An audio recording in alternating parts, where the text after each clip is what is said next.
Hi, officer.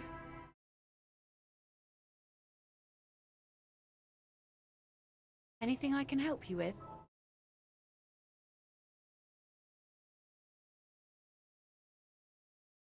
The name is Lillian. People call me Netpicker. I think I have time for questions. What are the other ones? Ask her about the cool sword. Helps to break the ice.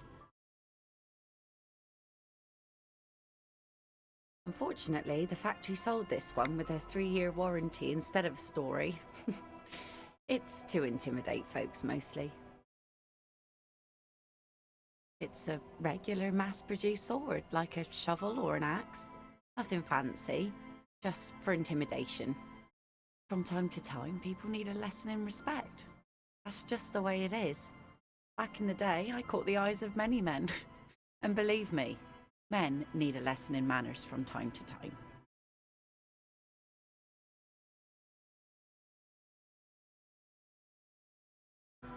Some went to patch their wounds, their lesson learned. Others were more thick-headed. And one of them, I ended up marrying. Gone.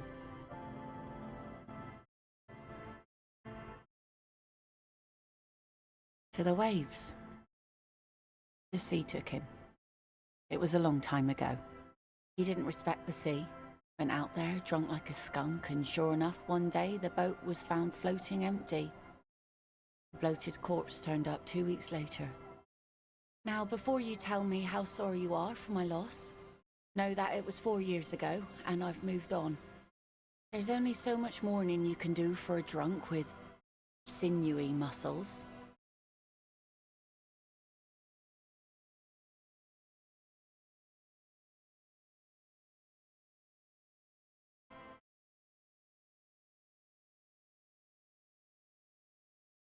Us working folk don't have the luxury to be bedsick with melancholy. I buried him, mourned for an appropriate amount of time, and went on. Life didn't really change that much for me and the kids. This is neither a touchy nor a very interesting topic for. She looks like she's ready to go on a date with another, better, drunk. Ask her. Both of you could need some action. Do it! Hit on the widow! It's the right thing to do! Like I said, fish mostly. Sail the waves, take care of the kids, pick nets. Right now I'm tarring a little skiff. Sometimes I also walk to the beach to see what the sea has given up. The sea is full of surprises. Keep it professional, man. Don't make it sound like you're hitting them. This is what is called a conversation. You don't have to be guarded right now.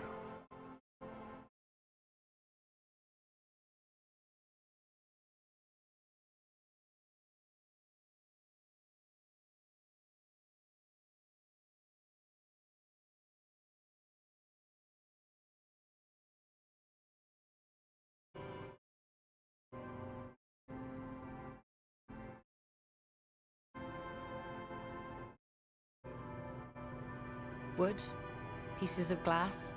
Every once in a while we see dead bodies. Human, animal, fish, other odd sea creatures. A mine, bottles, drugs also. Lost cargo in general. All right. Major choice moment. You only get to ask one thing. It would be weird to say them all. Choose wisely.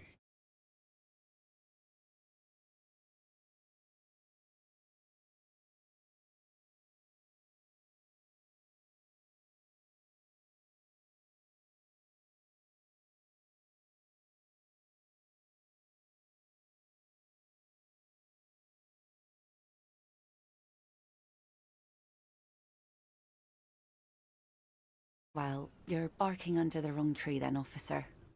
I have no interest in floaters. Seen enough of them in my life already. Very unattractive bunch. Yeah, maybe stay clear of the things reminded her of the floater she used to be married to. Just saying.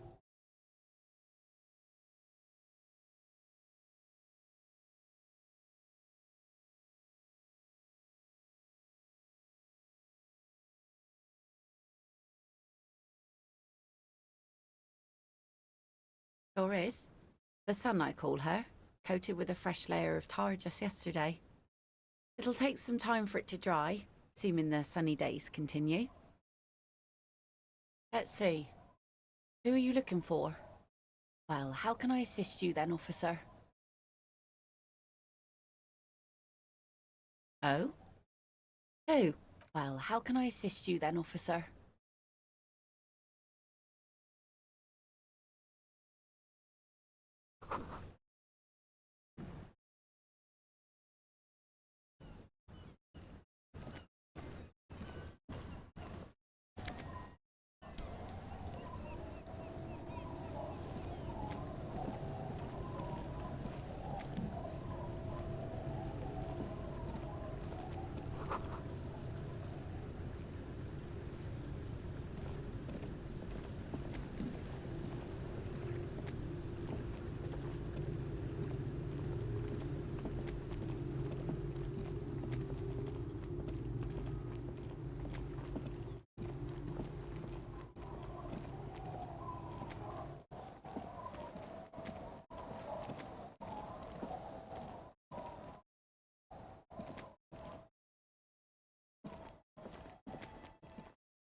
A familiar apparatus lies among the reeds, another one of Morel's traps, weighed down by stones to keep it in place.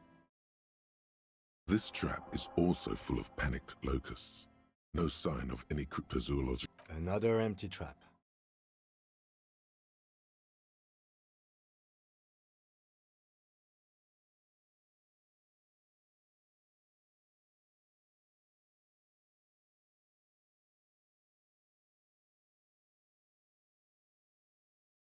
Of course. Noted. The reeds bend forlornly toward the sand. You see slabs of concrete north. The constant, distant song, louder on this part of the coast, nearer somehow. And there's that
Can I help you?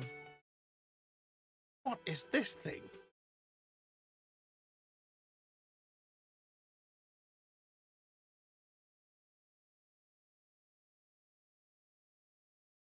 Okay. Okay, well, this is actually a nice bird. A competent piece of taxidermy. I can fix it to the plaque and have a new bird in the establishment, I guess? So, I don't know. Thank you. I'm gonna go with thank you. People just don't know how to accept gifts, especially taxidermy. He likes it. He likes the bird. It solves his broken bird problem. I feel good about our work here today. It's all about the little things, like bringing people random stuffed animals. It's not actually about that, but he likes it.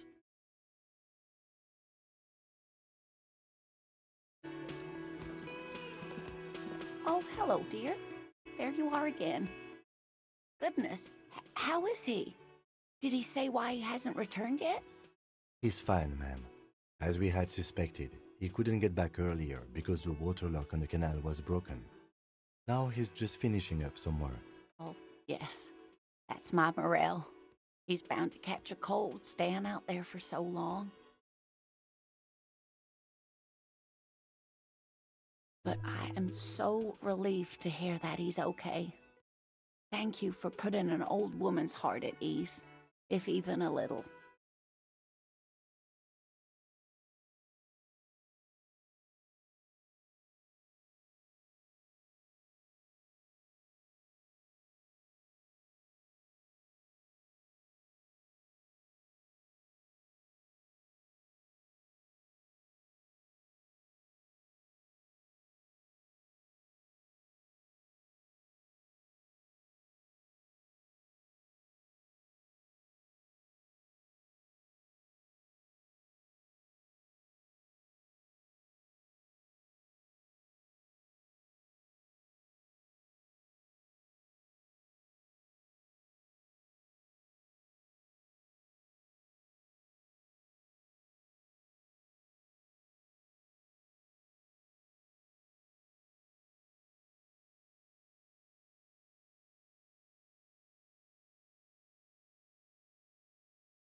You haven't, however. There are dangers out there. Our aging body's foul. Her heart won't rest until Morel is safely back with her.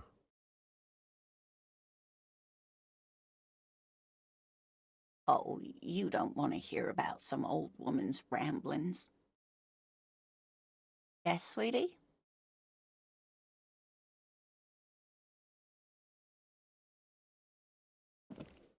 Again? I can't believe this shit.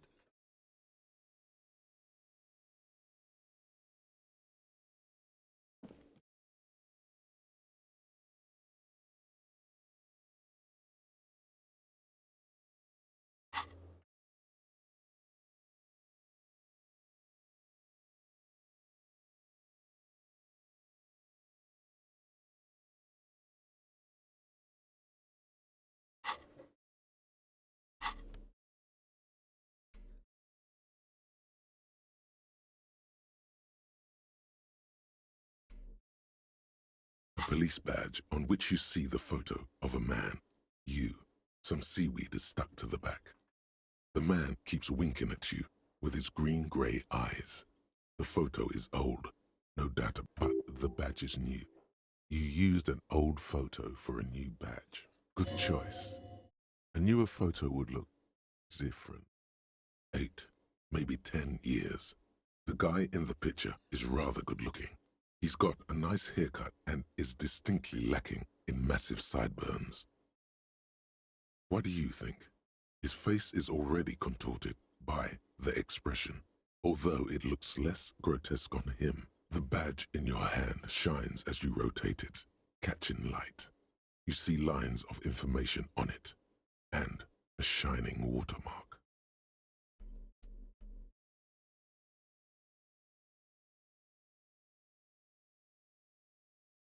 The library card is folded into two and still slightly wet to the touch. The front side reads, Central Jamrock Public Library Card, issued to Billy Mejean, expires July 5th. Billy is a unisex name. Could be the deceased, or his family member. Whoever owns this card is an avid reader. You find a list of books written in blue pencil. Radio thriller. Stand a little less between me and the sun. The last one in the list is The Glinton Curve by M. Theobald. A library stamp indicates that the book has been returned. Most of these titles seem to be in the sci-fi genre. Some thrill. If lost, please return the card to the library. Dial 005 025. Good. We should give them a call from my kinema. See if we can learn anything about Billy Mejean.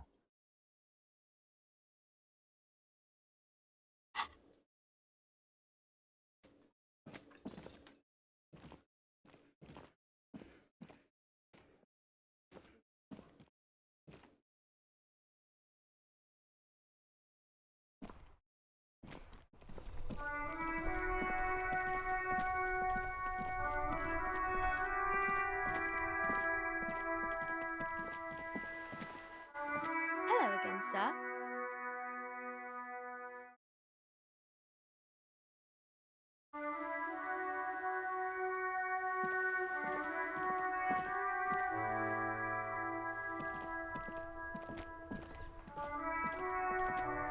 The dented yellow mailbox greets you with its graffito and bullet holes in the front. You drop the white envelope in the darkness. It lands with a soft thud on what sounds like a couple of letters. Probably did the right thing. You can't trust that slug Everard. You know he's going to play you somehow. All right, let's go back to Everard. If we don't mention anything to him, he won't know before it's too late.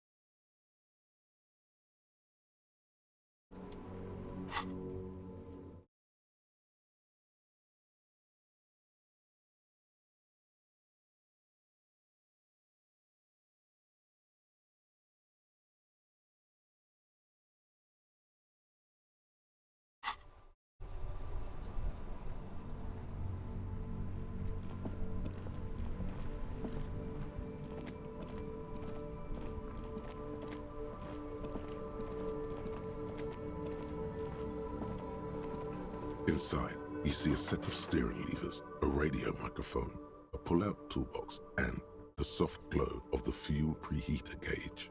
A metallic drawer slides out. The pry bar feels useful for opening all sorts of doors and lids. The pull-out toolbox slides back into its nest. Preheater gauge casts a warm glow on the steering levers and the radio on its hook. This is Precinct 57. How may I assist you? One moment. Can you please describe the body? Age, sex, cause... We suspect he might have been inebriated when he fell. There were bottles. Any signs of violence? No field autopsy necessary. What about his belongings? Did you examine his clothes? Any information on the library card? Good. You have a lead. Do you and Lieutenant Kitsuragi want to take the case, or should I assign it to someone else? I have assigned the case to Lieutenant Kitsuragi. Please follow up on this library lead to identify. That's all for now. Thank you for reporting in. Is there anything else I... Hold on, officer. I've got Central Jamrock Public Library on the line, and I will... Yes, this is Central Jamrock Public Library here. How can I help you, officer? He sounds worried, yet ready to assist. This is how people get when the police call. Billy Majon, you said. Give me a moment, I'll have to check our database. Yes, hello, are you still there? I found Billy Majon's home address, is that alright? No phone number, unfortunately. They're too poor to have a phone line. Here we go, sir. Rue de Saint-Ghislain, 33B, apartment number 20. It's in Martinez, I believe. Capeside Apartments, it says. That's all. It says here that they returned their last book just a few days ago, but I wasn't at work that day. Marie? Marie? Do you remember a reader named Billy Majon? They returned a Tybalt book the other day. Yes, it was my colleague Marie. She said that it was Billy's husband who returned the book. He also asked for this new sci-fi release, Lowe's Radio City 87. Good. You have a name now.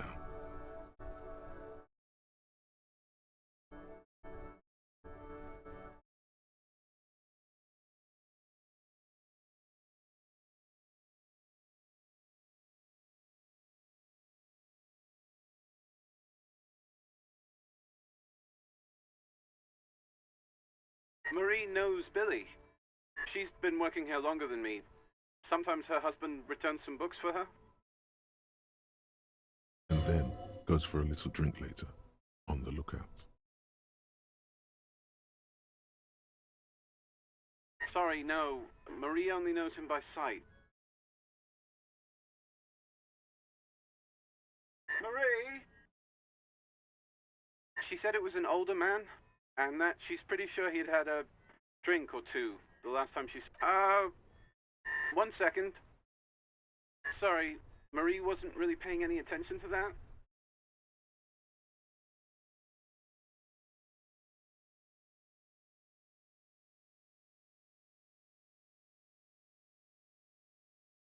Happy we could help. Goodbye, officer. Anything else you need from me? Still no word, I'm afraid, sir.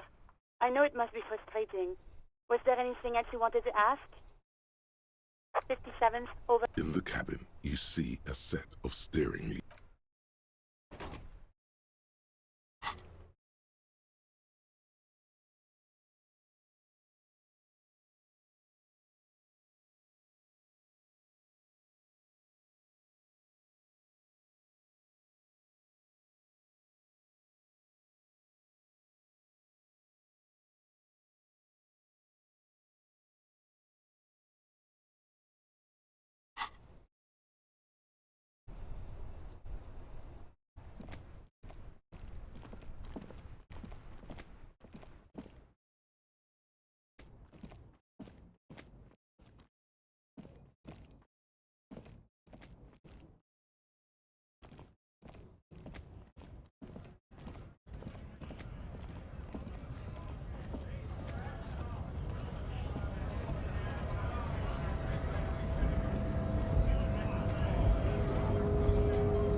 Mr. Dubois, I hear the meeting with... Now, what can Everard Clare do for you today? The Golden Boy returns once more. Wonderful. Simply wonderful, Harry. Of course. I already knew this.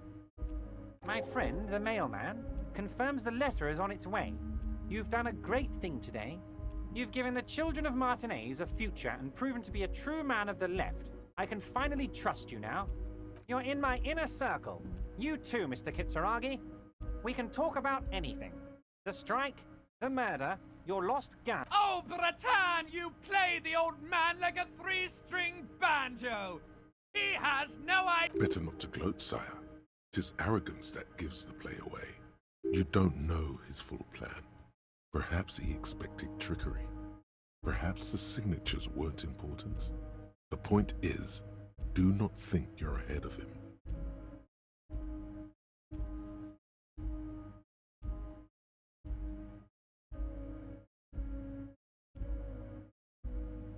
Harry, I've got to be honest with you. Your gun was found 2 days ago.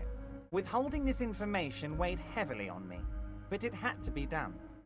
Your gun is with an old woman. I hear she's a character, so watch out.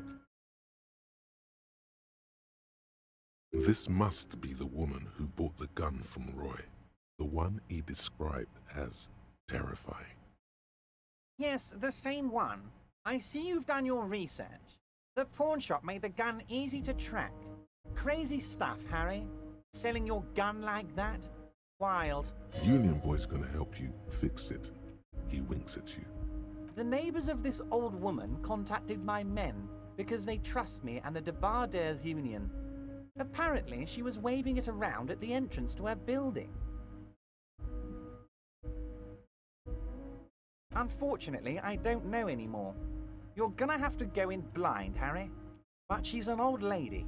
How dangerous can she possibly be? There it is again. The pigs. Like Roy said, not good at all. I, for one, find it refreshing. Finally, someone calls themselves a pig. It actually sounds extremely bad, but let's not give him the satisfaction. As I said, she's a character. I didn't have time for details. It sounds like she's unstable, but don't worry. No one got hurt. It sounds like a very disturbed and desperate individual. I already have. Tonight, starting 10 o'clock, near the old fish market on the coast. The one on the boardwalk, a little past the fishing village. Be careful, Harry. I would never set you up for anything dangerous, but you did ask for this. Now... She will be there from 2200 hours. More fun stuff. Seems like we already have fun stuff to do.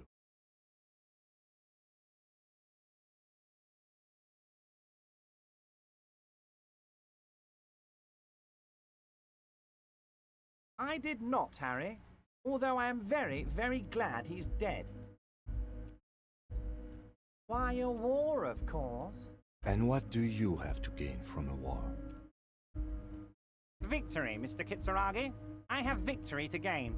We are going to start a war with the Wild Pines group and win before they even realize there is a war. Harry, we outnumber them 1,500 to 1, and that's just Martinez. With all the unions in Revachol, and with public opinion on our side, we can hold off 2 men, or 15 men, or even the more they send, the worse it's going to look for them. They made a huge mistake hiring those guys. No one likes foreign mercenaries. The leftists hate them, the fascists hate them, even the moralists think they're in bad taste.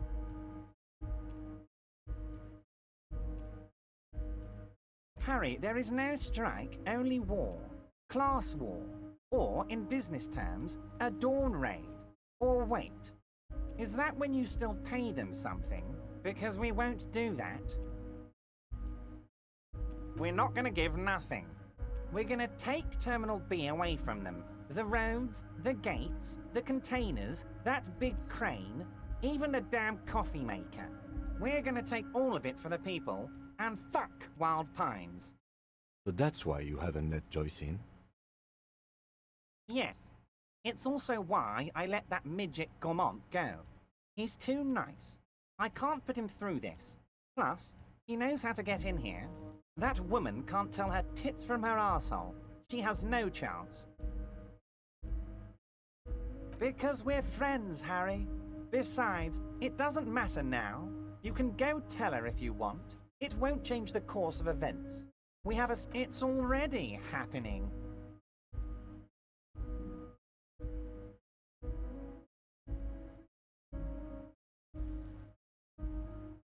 Oh, you mean what sort of goods are going to be flowing through?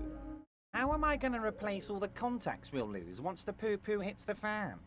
Clients would take a well-known multinational conglomerate over a local mobster any day.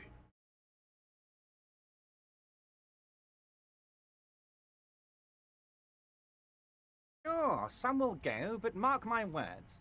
The company will be unpleasantly surprised to see how many of them stay loyal to Martinez and to the new competitive contracts we can offer. With renewed zeal sparked by communal ownership, the men will be shipping those containers double time. You'll be surprised to see how fast things go without parasites latching on. We'll have our hands free to pursue bold, exotic new revenue streams. Drug trafficking. Drug trafficking? Don't be stupid, Mr. Kitsuragi. There are perfectly legal, 100% ethical chemical factories on the Samaran Isola. You don't need to be colonialist about it. All they do is produce components to keep the pharmaceutical industry running. That's people's health we're talking about. Old grannies, little babes, people with disabilities.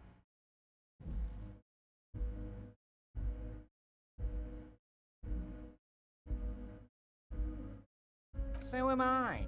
The company thinks transporting these chemicals in bulk looks bad, has bad optics, may be illegal in some countries. The debate, we're gonna transport the living daylights out of those materials, Harry. So your sick kid can get his Benefed and your wacky uncle doesn't have to come off respect. Benefed is a children's cold medicine, usually apricot flavored, and risperidone.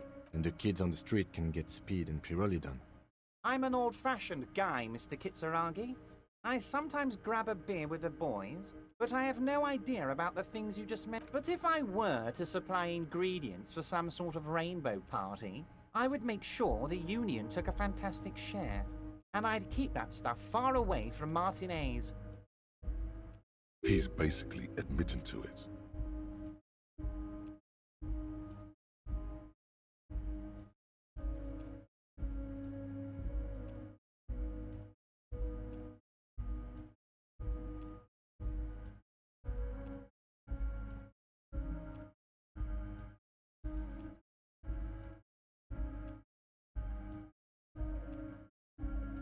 You know why you're such a good detective, Harry?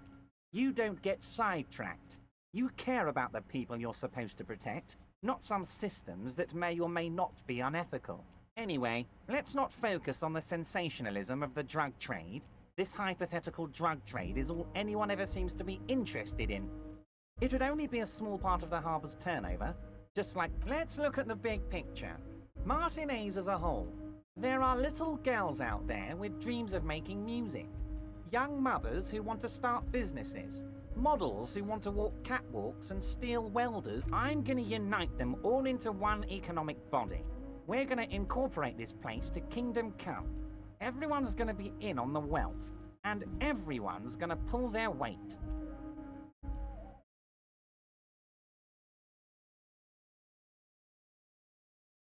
Harry, the length you're willing to go to keep your nose clean is remarkable.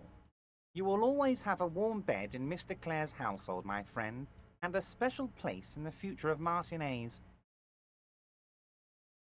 Harry, by now you should know I would never do anything tricky like that.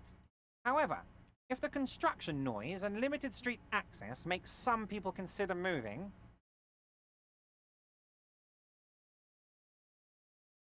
well, let's just say there'll be freshly renovated buildings near the roundabout where those poor people can finally enjoy a significant uptick in quality of life.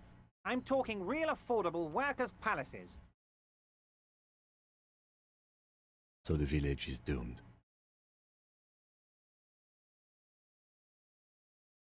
You were there, you saw the place, a wasteland, there's nothing left. But mark my words, officers.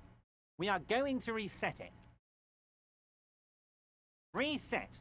I have big plans for Martinez, and they do not include humans living in those pig sheds on the coast. That land will be used for municipal buildings and commerce. Harry, imagine a youth centre supermarket church complex, employing hundreds, no, thousands of people. The coast will be lit up with enterprise and life. All those ruins out there turned into low-income housing. Harry, enough is enough. We're taking this district back. The war was 50 years ago, for God's sake. It's time to move on.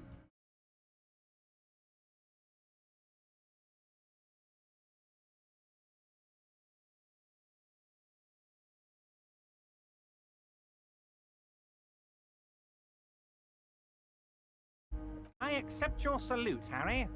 All of it is true. I've got the centre, I've got room for a retail complex, and in 4 years I'll get the church too. The wheels are turning, Harry. The wheels of progress. This post-war limbo, I won't stand for it. There are kids practically playing with their own feces out there. It cannot go on.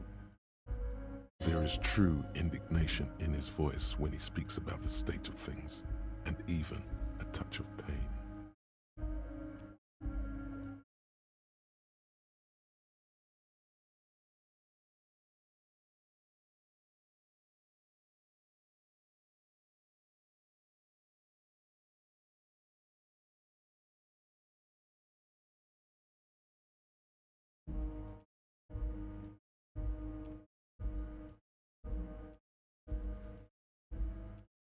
Damn right I am, Harry. I'm gonna make the working man as rich as she is one day. That's my job. Just like yours is to keep the peace.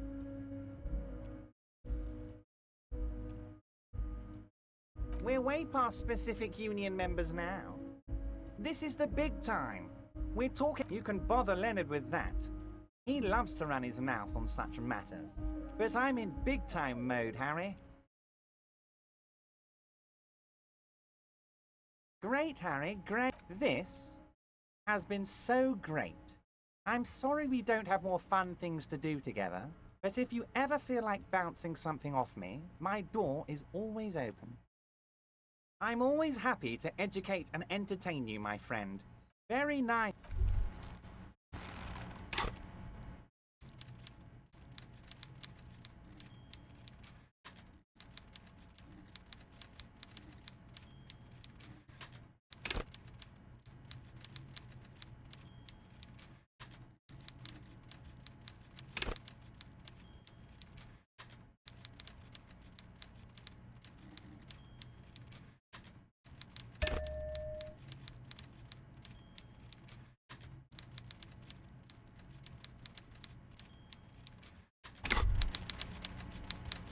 What's this? We're getting reports of normal, reasonable, temperate political opinions somewhere in Martinez.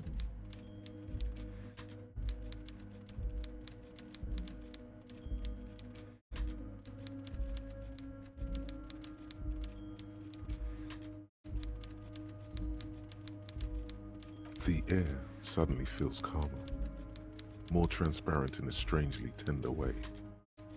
Perhaps it's the hangover. Perhaps it's a temporary surge of serotonin. But something tells you it's time to become a citizen of the kingdom of conscience.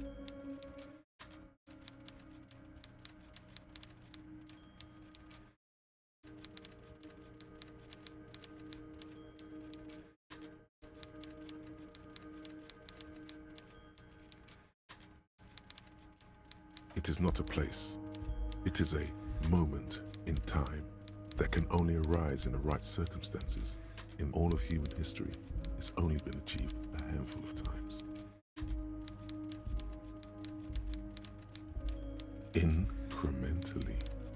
History's greatest catastrophes have been brought about by people trying to make the world a better place. Too quickly. That's the genius of Dolores Day. She recognized that progress is meaningless if its gains are lost because of instability. Real, lasting change can only come about gradually. increment by increment.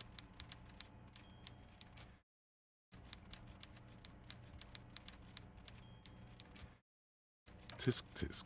Just because you live in the present doesn't mean you have the right to place your needs above the needs of. You may never live to see the kingdom of conscience. Your children may not. Even your grandchildren. What rationality?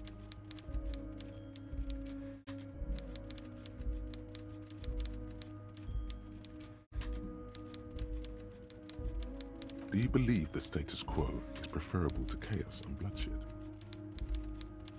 Then you've never lived through real chaos.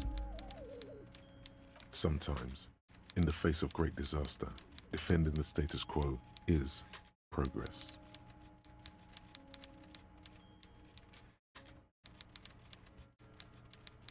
The kingdom is difficult to comprehend, and even more difficult partly because humanity will need to discard many of the categories that define and limit it today.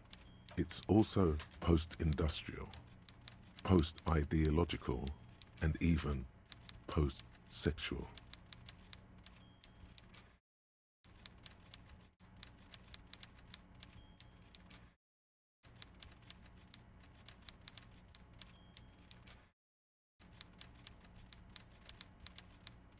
Slow down, Mr. Reasonable. Did you miss the part about compromising and taking things slow? That's right. Remember, real democracy is just around the corner for Revachol. When that real democracy kicks in, a long time from now, we are all going to be so much happier.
Hey, mister! I'm not gonna bother you with a long greeting, just like we talked about before. Mr. Evrat doesn't really want me to talk to people about union guys. But who did you want to talk about? Mr. Edgar is Mr. Evrat's brother. He looks a bit younger, he does, but a very smart fellow. Very smart fellow indeed. He's away on some union business. Not even in Revachol, they say. Huh? Sure, mister. What is it? He's a union man through and through. Good guy. He's very calm, laid back, doesn't do much, talks to Evrat sometimes. Honestly, I don't know what he does for us, but it must be important because everybody likes him. Yes, they do. I think that's what he does. Oil for the wheels. Much needed in stressful times like these. Whoa, he's really something. He doesn't talk much to me usually, but when he does, I don't really understand most of what he's saying. Actually, I don't think he would like me running my mouth about him like that. Once he said he's a dragon to this mob fellow who came picking a fight with some union men. I think he really believes Jean-Luc was a dragon because he ran right off. Another time he almost killed another guy, but I shouldn't talk about that. Oh, Titus is a longshoreman through and through. He was born on a boat, they say. His veins are probably filled with salt water, I tell you. Nice, friendly sort, old Titus is.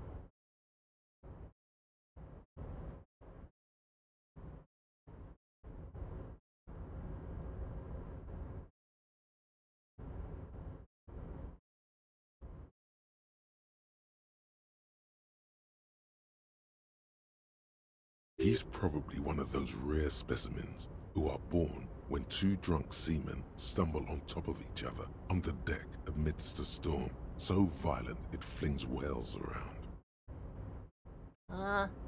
I'd best not. I mean, I could, but I don't think Mr. Everett would like it very much. You better ask him yourself, mister. The night guard? Ooh, he's a peculiar fellow. He's the strong, silent type, you could say. We talk all the time, but I don't really know much about him. He plays petanque with my old human studies teacher. They lived on the same street their entire lives. Even dated the same girl on and off for as long as I can remember. Strange fellow. Mr. Martin, yes. Don't really remember much about him. I was just a boy back then. Sure, mister. What can Leo do for you?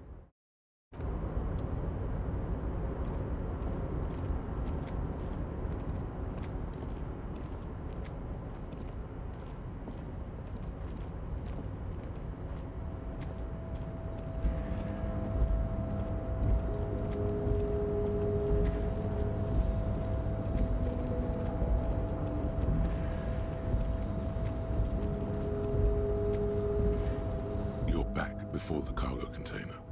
Its drawer has not lessened since you were last here. If anything, it seems to have grown slightly.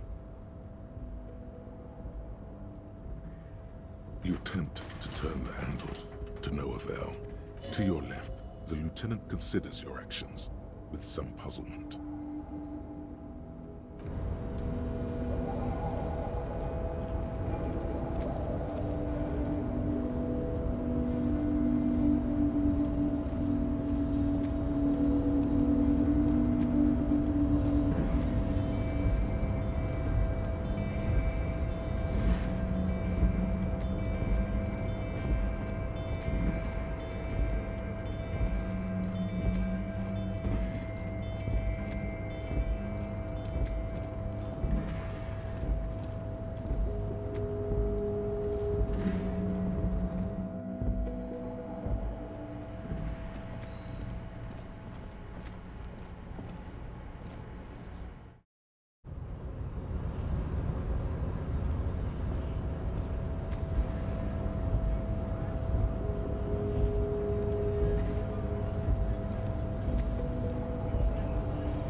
A heavy door with a missing handle stands before you, covered.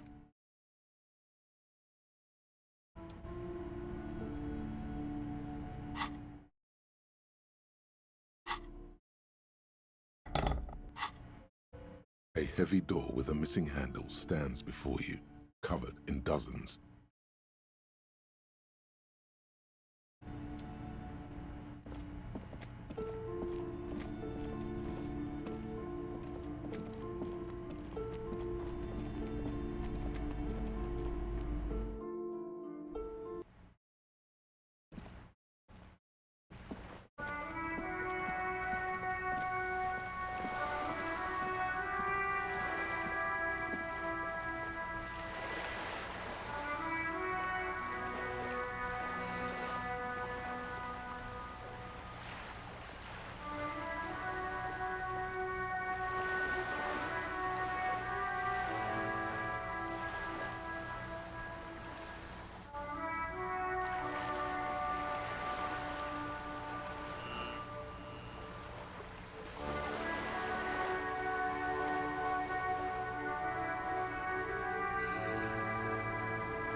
A shabby door hangs oddly on its hinges, secured to the doorframe with a safety chain.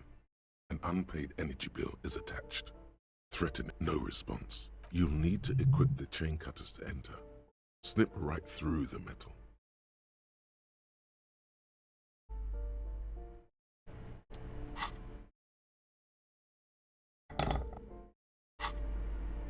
A shabby door hangs oddly on its hinges, secured to the doorframe. It should be easy, but it's just an awkward angle, okay?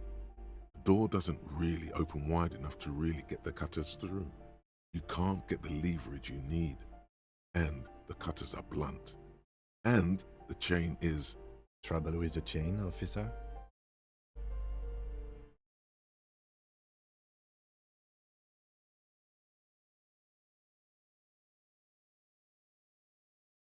Well, no, I guess not. You can't stand for that. Come on, show him what you can really do.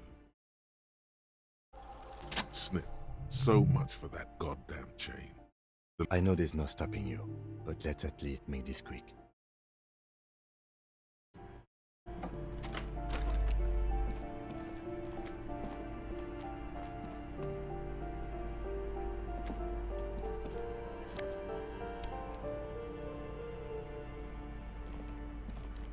A phone book lies open on the table, covering a stack of utility bills.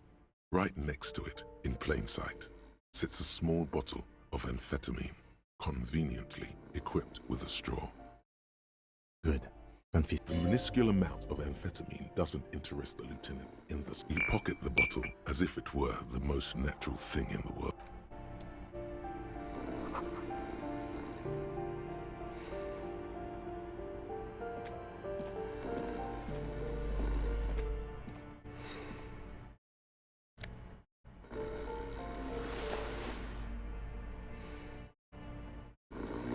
Bundle of clothes heaped on the bed, a stained parka, some towels and a duvet, some socks even. Something underneath there. It's not too late. No one's going to blame you for backing out. You don't have to do this. Just get out.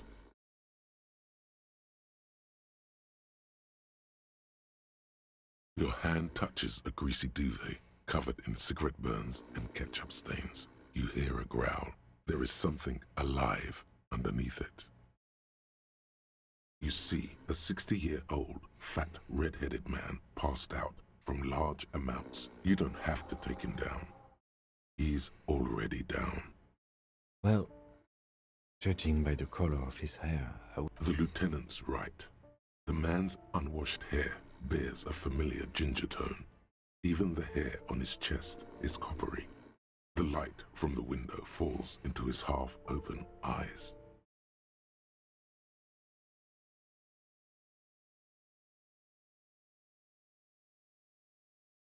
No, it really doesn't. This looks very hard to recover from. This man won't be feeding his family anytime soon. Not that he was, but at least he won't be beating his son. A pair of half-open bug eyes is staring back at you from the dark, empty, and frozen. It's clear that the person behind them is not awake.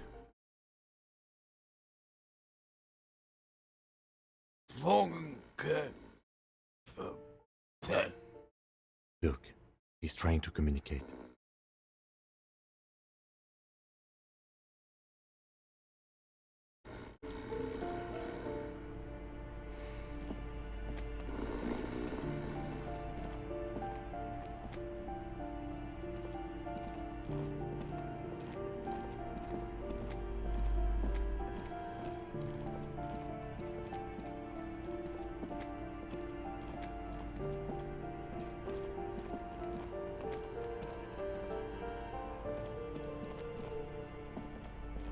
This door has been closed with a padlock.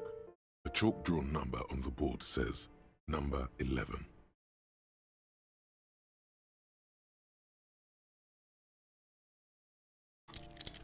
What are you doing?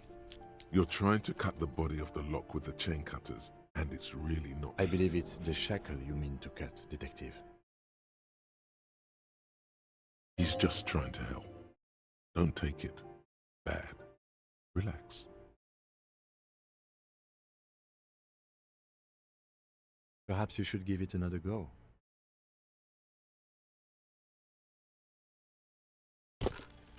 The shackle snapped. After you, Detective.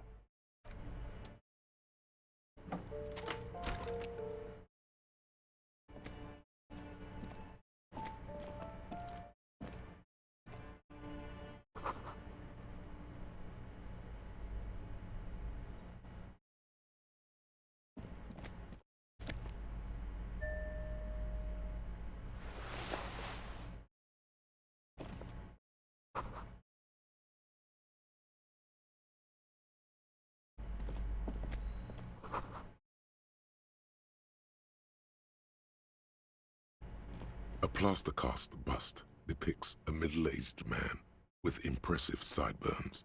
The name on the plinth reads, Kraz Marzov.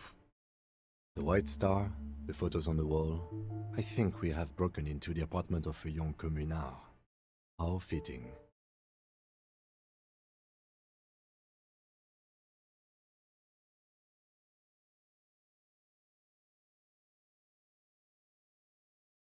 He was definitely controversial. The tenant here seems to like him. There aren't many communists around, not after the revolution. Some youth.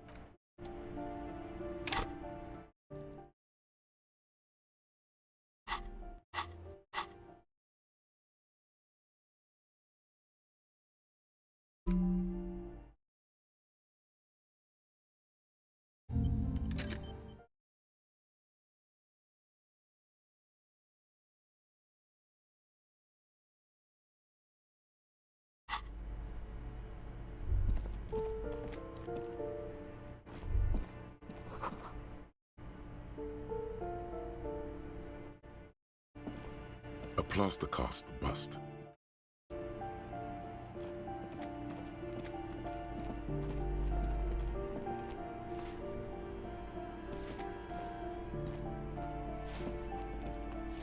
Give me a moment.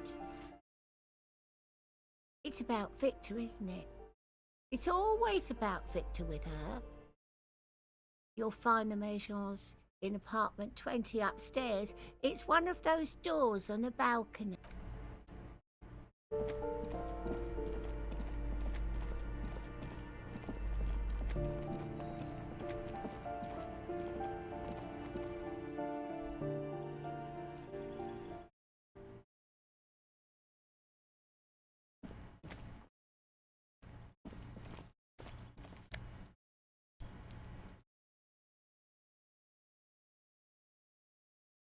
A weathered brown door. The number reads 20. The lieutenant motions to you to go ahead and knock. This is the door. You already know it's the right door.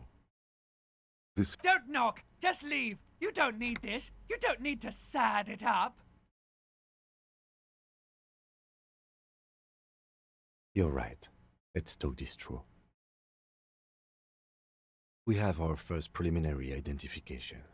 In all likelihood, the deceased is the husband of Billy Méjean. We need to confirm this, as well as deliver the death notification. Now, delivering a death notification is never an easy task. There's a reason why it's often called the most stressful part of our job. This is why it's usually done in pairs. You got this. I'll be monitoring reactions, ready to act if necessary.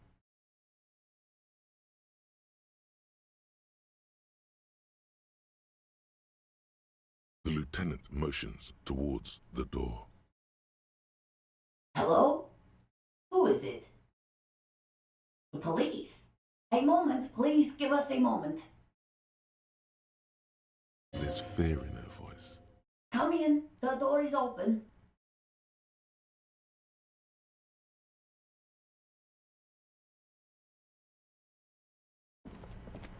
It's you from the bookstand. I don't think I introduced myself properly. I'm Billy. Would you like something to drink? Tea? Lemonade? The lieutenant has taken off his foggy glasses and is busy cleaning them in condensation. From stepping inside, he must feel vulnerable without his glasses. Is this why he's letting you take the lead? Is this about Victor, my husband? Is he in some kind of trouble again? I could know. This is something much worse.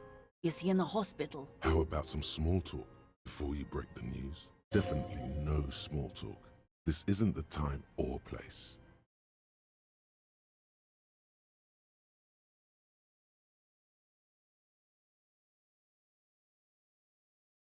It's me, Victor, and the kids here. We have 2 daughters. Jolie is 16 and Jenny is turning 18 next month. The girls are staying at their friend's place tonight. And Victor he has a problem with drinking. And so he's probably in the box drinking with his friends. I sent him to the library a few days ago, but I guess something came up. His old leather jacket. It's just your average brown leather jacket, but he bought it as a teenager, so... It reminded him of his teenage years. Yes. The lining is hand-sewn. It's blue.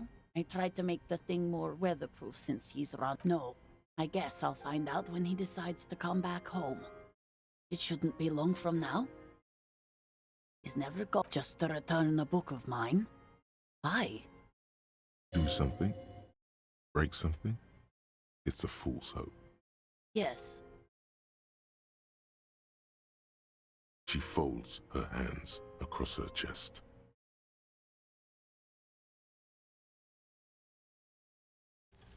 You've done this before. Just keep your focus.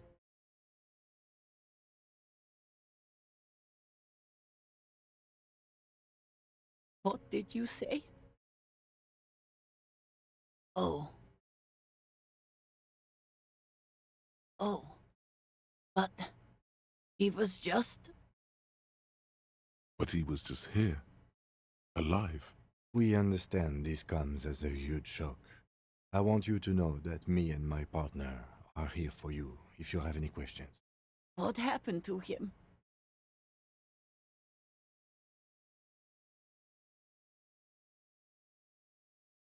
Was he drunk?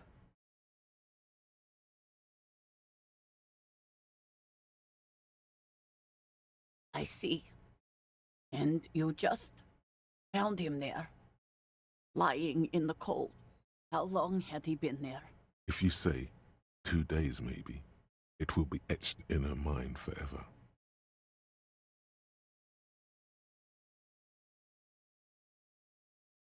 She blinks, eyes welling up with tears, as her hand starts searching for something from the... Here.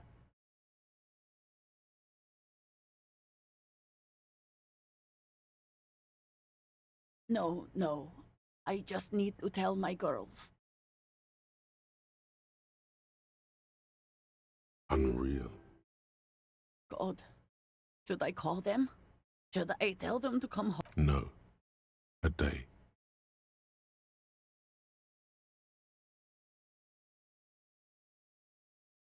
Good.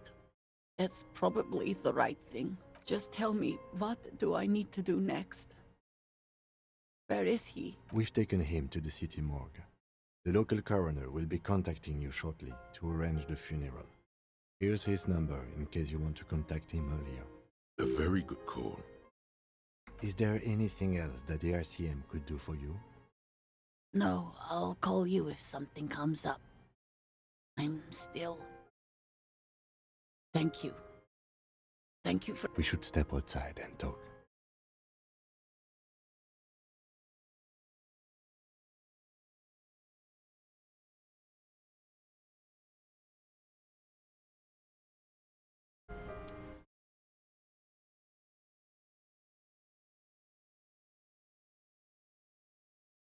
You did well.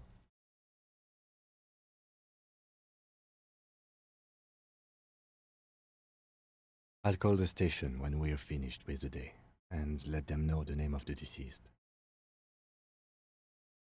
Let's go.